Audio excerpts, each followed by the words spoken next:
Hello everyone, this is Jai Singh.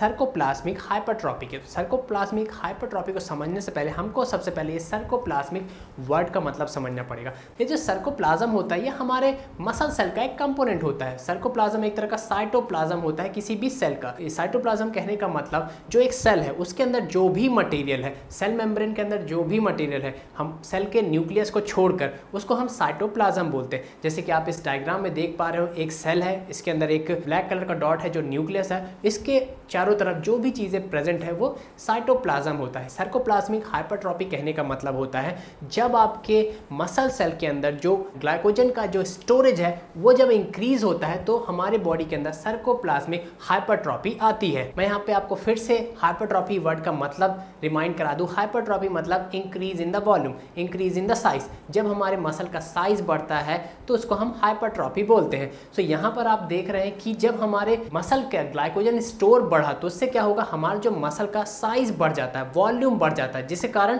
Muscle का size increase होगा। इसको हम हाइपरट्रॉपी बोलेंगे। सो इस तरह से जब मसल के अंदर जब ग्लाइकोजन का स्टोर बढ़ेगा तो हमारे जब मसल का साइज बढ़ेगा तो उस साइज के इंक्रीज को हम सर्कोप्लाज्मिक हाइपरट्रॉपी बोलते हैं। मैं यह उन लोग को बता दूं जो ग्लाइकोजन के बारे में नहीं जानते कि ग्लाइकोजन एक तरह का हमारी बॉडी के अंदर एनर्जी स्टोर होता है। अब होता क्या है, जब आप कार्बोहाइड्रेट खाते हैं, जैसे कि रोटी खाया आपने, चावल खाया, तो यह क्या होते हैं, कार्बोहाइड्रेट। कार्बोहाइड्रेट हमारी बॉडी जब यूटिलाइज नहीं कर पाती एनर्जी सोर्स के रूप में तो क्या करती है, स्टोर करके रख देती है। कार्बोहाइड्रेट को जब हम तोड़ते हैं तो यह स्मॉलेस्ट यूनिट किस में ब्रेक होती है, ग्लूकोज में। और जब हम कई सारे ग्लूकोज के मॉलिक्यूल को इकट्ठा करते हैं तो ग्लाइकोजन बनता है। और यही ग्लाइकोजन हमारे मसल सेल्स में जाके स्टोर होता है, हमारे लीवर में जाके स्टोर होता है। तो इसी स्टोरेज को हम ग्लाइकोजन स्टोर बोलते हैं। और जब भी आप एक्सरसाइज परफॉर्म करते हैं, लिफ्टिंग करते हैं, तो यही ग्लाइकोजन स्टोर टूट के ग्लूकोज में आता है, जिससे आपको ताकत मिलती है उस वेट को लिफ्ट करने के लिए। लेकिन यहाँ पे जो एक डिसएडवांटेज है सर्कोप्लाज्मिक हाइपरट्रॉपी का वह यह होता है कि जब आपको इस तरह से हाइपरट्रॉपी मिलती है, जब आपके मसल में ग्लाइकोजन स्टोर बढ़ जाता है तो इससे क्या होता है,